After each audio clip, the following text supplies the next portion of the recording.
Welcome everyone to my YouTube channel. My name is Yvonne Maragh and I have extensive experience in internal audit, risk and controls, and finance.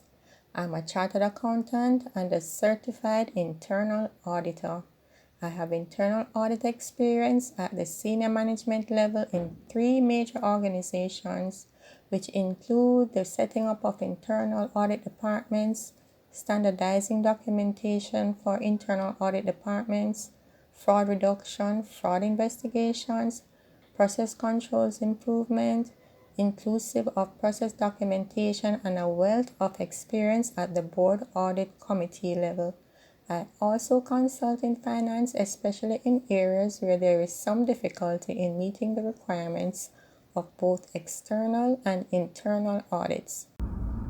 Hi everyone, today we're going to be doing another driving video and we're going to talk about preparing an internal audit plan.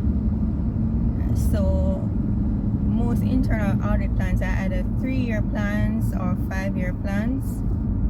So I'm going to start off as if we're doing a plan for the first time, okay? Because as you know, you have to have a plan based on the high risk areas and areas that you want. You might have to have time to ensure you can have time for anything unexpected which comes up during the course of the year. And we have to have targets, because in your objectives you're gonna have like a set number, say a certain number of main audits, certain number of spot checks or so that you have to do for the year, and then so you have to plan around that. So you're gonna have your targets, and for your appraisal you're gonna have to meet those targets, right? Okay, all right, so we're gonna say we're gonna start this is the first time we're gonna be doing an internal audit plan, and I'm gonna tell you where we're gonna have to get those information from to start. So if it's, for example, if it's a business which has been having external audits and they've never had an internal audit department before, you could start with some of the using the external audit report, the management letter from the external audit, to see what are the areas the external auditors have been finding issues with. Yes, to see what are the areas you're finding issues with, they've been having issues with. And another method too is to ask the key stakeholders, the managers of the key processes, what keeps them up at night. That's what we mean, like what is bothering them, what they think are the areas that they are having issues with, areas in which they think the company is exposed, areas in which they're having issues with managing. This is a very what I call tricky area, because many managers, they might think if they give the internal auditors that information, then internal audit is going to come and audit their processes, and they don't want that. So if they really understand the purpose of internal audit, and they will not be afraid as such, because they will know we're just trying to improve the processes for the improvement of the business, to have a more efficient business and reduce fraud. That is another point, because if there are process owners who are involved in fraud, even if they do give you information, they will not talk about the areas in which they're committing fraud, because they don't want you to come in and investigate. So another area that you could be getting information from is having discussions with the board. The directors should have an idea what are the problem areas in the company, the CEO or managing director, and you can use that information too. You could also look at whatever, they must have some reports somewhere on areas where frauds have been committed, and that will also be a high risk area that you would want to have on your audit plan. And if you're going to have say it's the first time you're having an audit committee, you would have an audit committee chairperson, and hopefully there would have been someone who is familiar with that sort of business, and maybe even have been a previous director, so we can use them too to give some ideas of the areas which are high risk. Certain areas are going to have certain types of risks associated with those businesses, right? So if, for example, if it's a high cash business, you're gonna need to do cash audits, cash checks, spot checks, we call it surprise counts and so for the cash. Another area is if it's a high inventory business, then that's another area where you definitely have to perform inventory audits, spot checks, stock counts, ensure the stock is properly managed. So if it's say a retail business, you have lots of goods coming in and going out, you're definitely going to have to be doing inventory audits, spot checks on inventories. Another area too is you might just have special requests. They might not have had a fraud as such discovered in the areas, but sometimes the CEOs or so just have some areas of concern that they want to look at. Some of them will want you to look at maybe payroll to ensure that who the people are being paid accurately, no one is being overpaid, all who are on the payroll are genuine employees, things like that. So sometimes they will want audits like those carried out. If it's a business with a lot of fixed assets, high value assets, they would definitely want our attractive items. They would want those, you have to do an audit on those areas. And so those now you can use as a base to start off.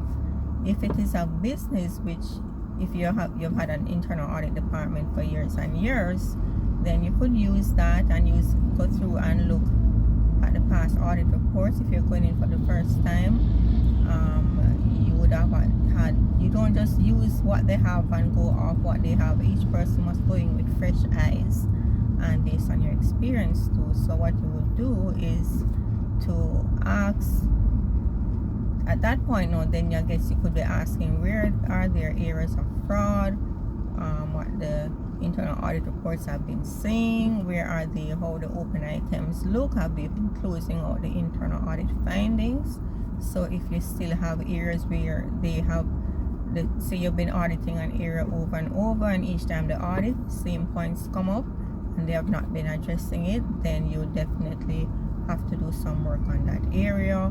You could maybe do some follow-up audits, not a straight end-to-end audit. You could take out the major areas and you do some follow-up work and try to get those areas closed out. The next step now is you would be looking at the number of time available to carry out audits. So you would look at the number of staff you have, and you start first with the number of days in a year, and then from that you're going to subtract like vacation leave, public holidays, weekends if there's no weekend work. Some companies might have certain type of audits carried out on weekends, so you will also have to account for that. Some companies will also allow a certain amount of overtime, and you could add that to the number of hours available. You also remember most auditors are usually studying, especially the regular junior staff, so you have to account for study leave, take out that. Even if it's the company doesn't get paid study leave, but they might want to take unpaid leave, so you would take account of that, take out study leave and maybe they have to go to certain training sessions, you take out time for training, and because you have to keep up to date with certain things especially if you're already, you have to have your CPDs. If you're chartered, you have to have your CPDs, so you have to have some time to go to conferences or online training or whatever it is, just to keep up to date with what's going on in the industry. Also, staff are allowed to, most like for example where I'm from in Jamaica, most companies give like 10 days sick leave. So most people might not take that 10 days, but I still account for that. So if your staff just takes 5 out of the 10 days, then you have an extra 5 days. You could use that time to do some follow-up of open items work, or you could use it for special requests, or if you have a special investigation going on or so, you can have that time. And you also have to leave some blank spaces in your audit plan for special investigations, because you're not going to know those are unpredictable. So if a fraud happens, then you're going to need some time, and you don't want to just you already know what you're going to do if you don't have any fraud or a special investigation or a special request. But audit is always getting special investigations or special requests to carry out. So it's sometimes you even need more time for those than, so you're gonna find you might have to cancel some audits during the course of the year. So you have to have what I call some slack in the report. It can't be too so you have to have what you call some slack in the plan. You can't be too rigid. So in case you don't get to do one audit, it throws you off, or if you have a fraud that comes up, it throws off your plan. So you have to know how to, after a while, you will understand how to balance. So that's another thing you have to take account of, the number of available hours. And remember, when you're in that plan, you have to also have time when you break down each audit, when you're going to put in the time for each audit, you have to do that separately, and so you can decide how many of each type of audit you will be able to carry out. You also have to have time for company activities. You might have staff meetings, or just company activities, company meetings, company HR might have specific training for the year for all staff members. So you have to put time like that in the plan, and then you'll realize you have much less time than you initially thought if you're doing it for the first time for audits. So all this you have to account for. So when you're gonna decide how much time each audit needs, right, you have to look at it, each audit individually first, and have an idea how much you're gonna need time to plan, and you're gonna need time for execution of the audit, carrying out of the field work. You're gonna need time for review of the audit work done, and you're gonna have time for meetings, like closing meetings, opening meetings, just general meetings to understand processes. You might have need time for documentation, especially if it's the first time you're doing that audit. Also, if the company doesn't have proper policies and procedures documented, it's going to be more time you're going to need to document those processes fully. But even if the company does have policies and procedures, you also, because you can't take it for granted that everything in it is accurate, and things may have changed from the time the policies and procedures were initially documented. So you have to take that time to go through the processes, or the staff, whoever is doing that documentation, and understand it thoroughly. Those initial meetings you're gonna have, it's gonna be with the process owners, and because when you're doing an audit, you have to have the process owners input into the audit, because you might not understand everything, and they might have certain concerns which you may not even pick up from just doing the documentation. So that's where you start to build the relationship with your auditees, if you're an internal audit, your co-workers, if you're an external audit, your clients. You start to develop good relationships. So you might be stonewall in the beginning, so it's up to you to develop a good relationship with your clients, so that they open up more and give you more information. And the better the relationship is, the more they will have trust in you, that you're not there to, I call it the aha people, the blood-on auditors. That's not how internal auditors are supposed to be. You're supposed to be there to be improving the processes and working with the people. So that if when they realize you're really genuinely trying to improve the processes, then you will have more trust coming from them, and they will open up more that about the areas that they are concerned with. And sometimes they will, once they develop that trust and see your intentions are good, that you're not trying to catch them as such. You know, we have, that's why we call it bloodhound auditors. That is, I call it the old school auditing style that a lot of people tend to do. You're supposed to be working with the people, because you will still find a lot of findings. You will still come up with a lot of findings,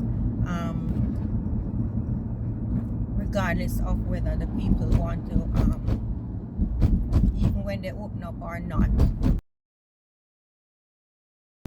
So remember, even though you're going to be putting the time in your plan for the audit, all steps of the audit do not follow right behind each other exactly, because after you finish the planning and you come out with a list of documents required, you're gonna need to give the auditee some time, unless it's an investigation, a fraud or so. You have to, if it's a regular audit, you give them some time to get the documents together. That's another thing in terms of building relationships with your auditee. You show them that you respect their time, you respect that it's not just the audit alone that's going on, that they have the day-to-day work to do. So for example, if you need some invoices from, say, a supplier, you're gonna need invoices from suppliers. You give them about 2 weeks. I would say I usually give them like a month, 3 weeks to a month, so they're not too pressured, and you will get better results. You will get more information from them, because once the auditee gets upset with you and feeling pressured, like you're not respecting their time and you're thinking that they don't have the day-to-day work to do, that's when a lot of times they will just, you know, not respond nicely. You go to them, they're always in a mood or so you have to respect their time. So when I give them like a month, and then I follow up every week, I said, where are you now with the list of documents, and where are you with it, you know, how many items are outstanding, and you know, that way you will get more information to start your audit for a better flowing audit, right? So once you have given them the information you need to start the audit, you can use that time now, that 1 month, to carry on other audits, to do the field work of other audits, or to be reviewing other audits and preparing reports and all of that. And even when the audit is finished too, and you have your draft report for them to give them for you to get comments, you have to have a more detailed plan where you put, that's not the one that's going to go to the board, that's your detailed internal plan, that you say, okay, the auditee now has that draft report, so I have 2 weeks to get their comments. So in that 2 weeks, what am I going to be doing in those 2 weeks? You're not going to be sitting and folding your hands. You're going to be maybe preparing another report, doing the planning for another audit, doing some spot checks, or preparing for Board Audit Committee meeting or something like that. So after you put that all that information together on the actual plan that you're going to be presenting to the board, you might do it by month. You'll have a part where you do it by month. Like I usually do like each month, and the main audits I'll be doing for that month, and then if I'm doing spot checks, I will show that, like how many spot checks in what areas I'm doing, and I will have a list of that, and then the hours for those, and then I have another thing that shows that one, the second thing I told you, will give the details of the spot checks, and then I have a summary page which gives all the hours and the work to be done throughout the year. So remember, if you have an audit going on, or you're gonna to be carrying out, the field work might be just for your staff if you're the head of audit, right? So you might have 2 weeks of field work with 2 staff, so that will be their hours. Your time will be about maybe in the planning, in the meetings, in the reviewing of the reports, the reviewing of their work, and just I like to meet with my staff throughout audits and have just to see what they're doing, especially if they're new and they haven't done that audit before. I will do follow up and make sure they understand what they're doing. The worst thing is to have your auditor out there, and then when they come with their report, that's when you start to look at the work that they're doing, and then you realize that how they have come up, they didn't do either they didn't do adequate testing, or how they have worded the report is not accurate. So it's good to sit with them once they've done their tests, and they might have some draft findings before everything is done, so you can do your corrections early. Because if you don't do that, you're gonna find that you have to maybe add more time to the field work. If you'll wait until everything, the auditors, all the field work is finished, time is up, and then that's when you start to look at certain things. So it's good to do little follow-up meetings with them to see where they're at, and at that point even help them to word the report, and because you're gonna have a certain style that you want your report to be in. And that's another thing, you like your report, but I don't want to go into too many other areas, but when you're doing your audits, you want your audit reports to be somewhat consistent, to look as if it's the same person that writing it, the same style, how it's laid out and all of that, right? So that's very important for your audit reports. So this is not about audit reports today. I'm not going to go into any details about that, but I will tell you more about if you need help in getting like an outline of what audit plan should look like. Okay, so you are supposed to be, when you're auditing, you're supposed to be looking at the higher risk areas and the high value areas. So if you have in the high value areas, it could be just one error, but it could be a lot of money. So those are the things you have to consider when you are preparing your audit plan. And after a number of years, or after a while, you will see where you can amend, and it becomes easier, because by then you would have started to develop your high risk areas, where you have to just off the bat the areas that you're going to be looking into. Another thing that you should do, like midway through the year or wherever anything happens that it just throws out your plan, you do a review of the plan. What you will do, you'll redo the audit plan, you discuss it with the audit chairperson and tell them what is happening, and then you will present that new audit plan to the board, right? Because you don't, especially where your appraisal is concerned, you don't want, at the end of the year, you're there explaining to them why you didn't meet your targets or why everything has changed, even though they might know from the meetings, but you can't assume. You have to ensure the paperwork is there to support everything. So when you have the revised audit plan and your valid reasons why the plan was revised, then that will not affect your staff appraisal and your targets in a negative way. So I hope this helps.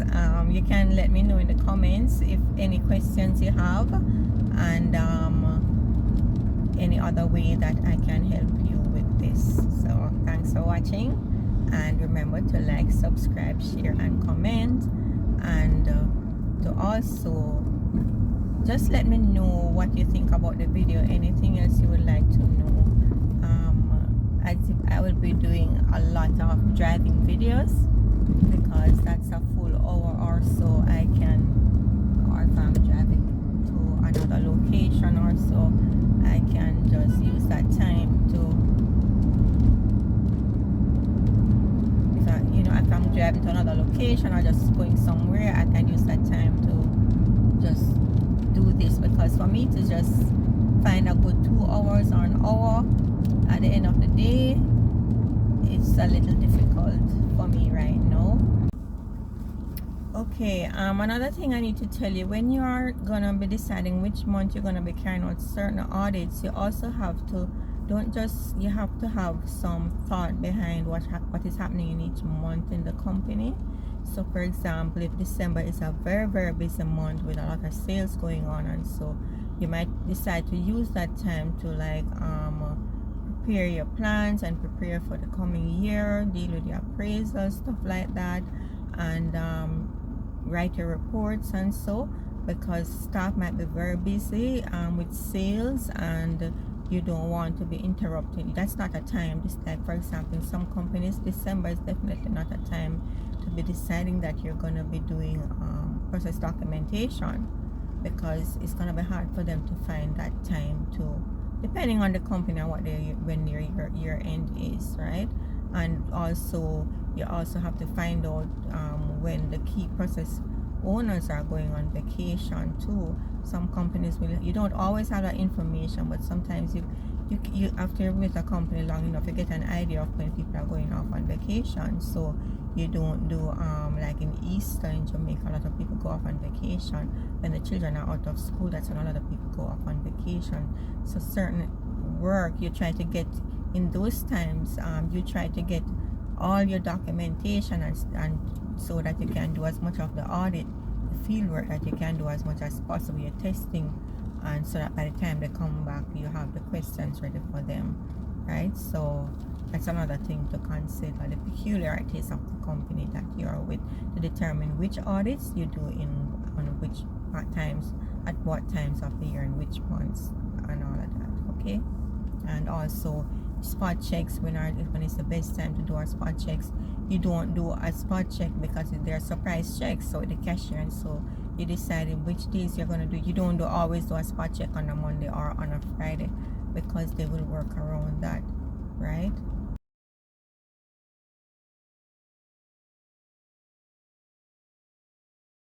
And in addition, please let me know in the comments below if you have any tips, extra tips, anything that you do, anything you agree with, anything you do not agree with. Please put them in the findings below. If this has helped you in any way, let me know too, because that will encourage me to go on to do more of this sort of work. I have an introduction video before this of who I am and what I do, and my experience and all of that. So thanks again for watching, and remember to like, subscribe, share and comment. And I will also have my email address, so if you have any queries, if you would like me to assist in anything, please feel free to send me an email and I will make some time available.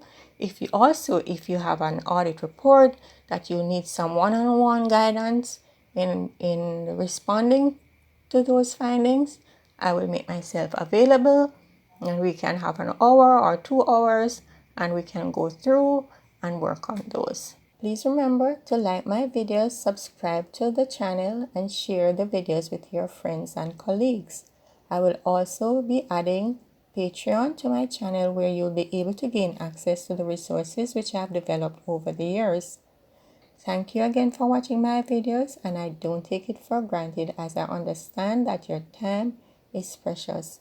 Have a nice day, and thank you for subscribing to my channel, Yvonne Maragh, where we will deal with internal controls, risks, audits, and other finance matters. Thanks again for watching. Bye.